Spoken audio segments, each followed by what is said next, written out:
Let's get started with liquidity ratios. How do we understand liquidity ratios? First of all, what do we mean by liquidity? To understand this, I'll show a small balance sheet here. But before that, what is balance sheet? Balance sheet is a statement which will showcase the financial position of the business. Now have a look at this balance sheet.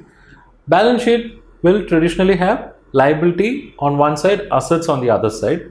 This liability can be divided into two, current liability and long-term liability. Similarly, asset side can also be divided into two, that is current asset and non-current asset. Now let us focus only on this current liability and current assets, and when we say liquidity, it is actually with reference to these two items only. Okay, that is, liquidity is mainly influenced by position of your current liability with reference to your current asset. To put it clearly, let's say this box is your total liability size and this is your total asset size, and in this liability, current liability occupies so much of portion out of total liability, and we know liability means something which you have to pay, and for paying that you need resources, and resources are basically assets, and for meeting this current liability you have to be dependent on current assets, and let's say current assets are only this much.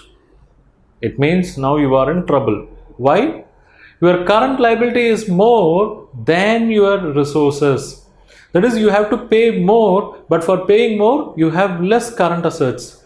It means there is a region where you are actually going to be in trouble. Reason? You have to pay more, but you have less. It means you are in danger zone actually. You are not having resources to pay your current liabilities. So we can say you have liquidity issue here. Understand, liquidity means ability to pay off your short-term liabilities and short-term expenses without difficulty.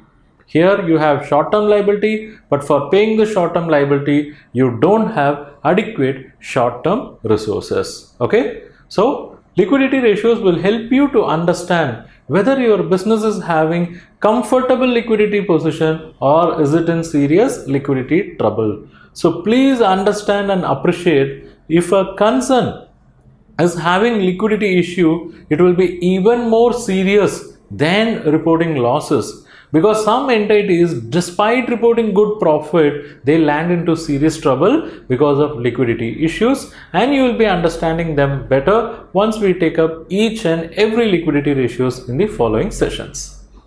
Thanks for watching this video, and I hope you like this lecture. If you wish to learn more on the areas related to this topic, check our comprehensive course. I have shared the details and link in the description below. Click, sign up and enroll. I'll see you inside the course.